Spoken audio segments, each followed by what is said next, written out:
Tag, and welcome back, my fellow language teachers, to Adventures in Language. I'm your guide, Emily.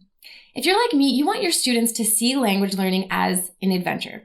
After all, learning new languages opens students up to new ways of thinking. It allows them to communicate with others in ways otherwise not possible.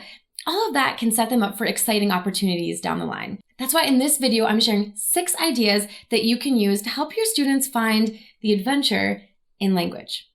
And for those of you who might not know me yet, I'm Emily. I'm a linguist at Mango. I have my PhD in linguistics and a true passion for language teaching. Well, ithuku aprom, let's get to it.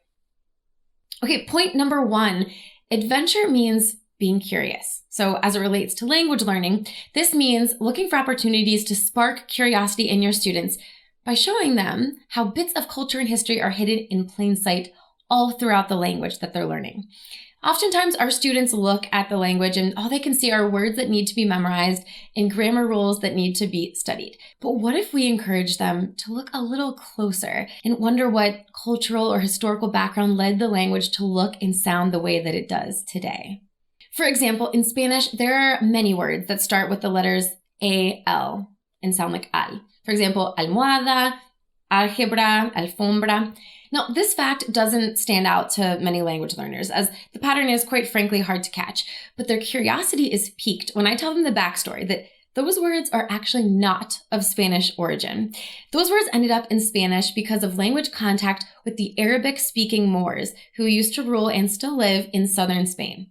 Now, it's these little connections and did you know facts like this that can really bring the language to life for our learners. And an added benefit here is that once their interest is piqued with story-based information like this, it usually helps them store it more effectively in their long-term memory, as they now have more memory associations with which to ground it cognitively. If you'd like more ideas on how to incorporate culture and history meaningfully into your class, then check out the video we've linked for you in the description.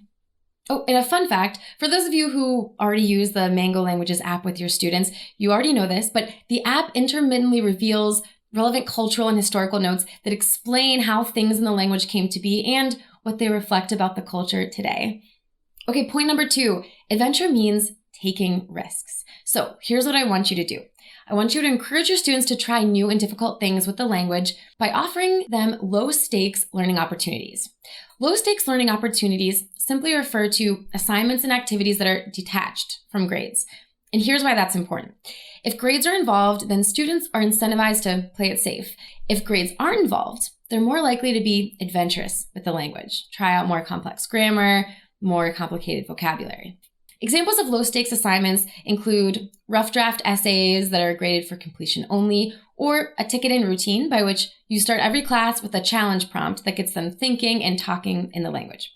It can also help to regularly remind your students that error making is a powerful and crucial part of the language learning process. Students often think of errors as a sign of failure, so reframing mistakes as an efficient part of the learning process can be key in getting them to be more adventurous with the language. Okay, number 3, adventure has everything to do with expecting the unexpected. So keep your students on their toes by mixing things up every once in a while in class. One of my absolute favorite mantras when it comes to lesson planning is build routines, but embrace disruptions. Let's say that you usually follow the textbook exercises to structure vocabulary practice with your students. Now, to mix things up, you could have students instead find memes or celebrity tweets that use the target word and then ask them to share and discuss the relevance of what they found. Now, the takeaway here is that structure and routine are great, but mixing things up can preserve a sense of excitement and adventure in your students. I mean, let's be honest, who wouldn't want to come to class every day wondering what fun or exciting activities might await them?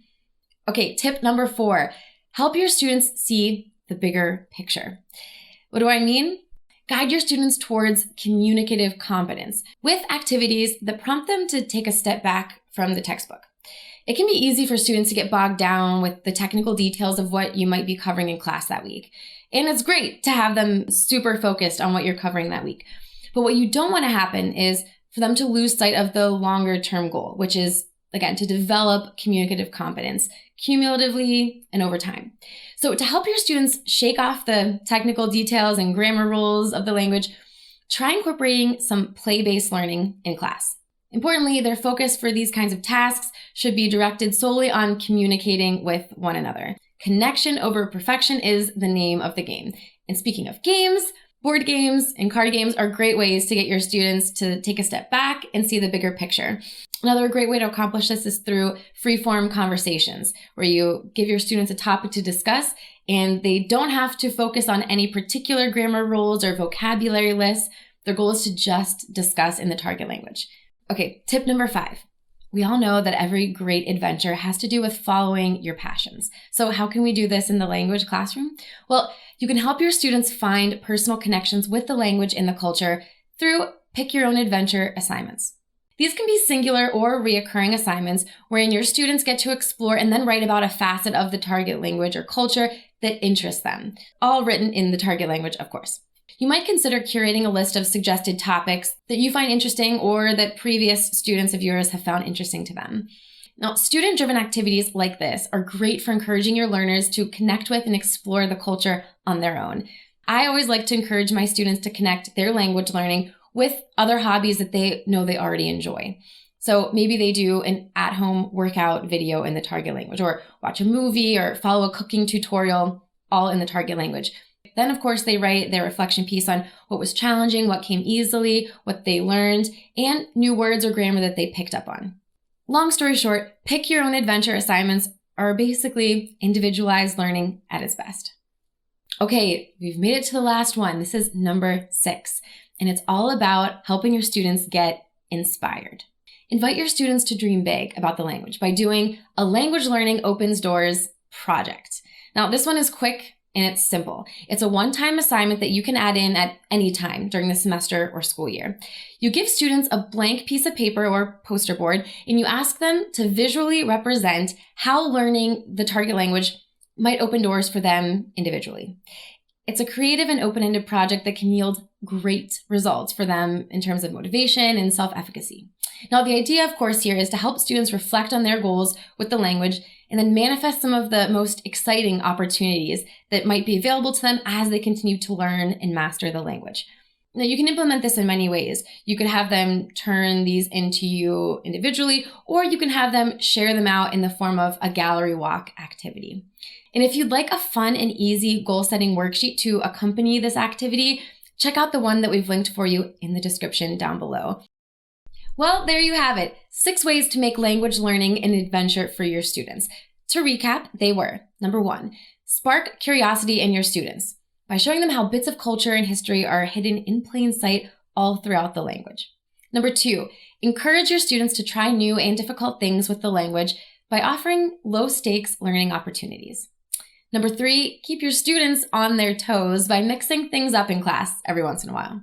Number 4, guide your students towards true communicative competence with activities that prompt them to take a step back from the textbook. Number 5, help your students find personal connections with the language and culture through pick your own adventure assignments. And number 6, invite your students to dream big by doing a Learning Languages Opens Doors project.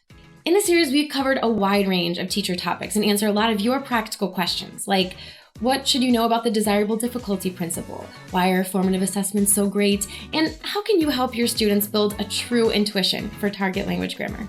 And if you're not caught up on our other videos in this series, you can access them through the links right here on the screen. If you're new here and you want to make sure that you are up to date on all of the awesome language teacher content that we have for you, then come join the Mango fam by subscribing to the channel. Well, my fellow language teachers, that's all for this time on Adventures in Language.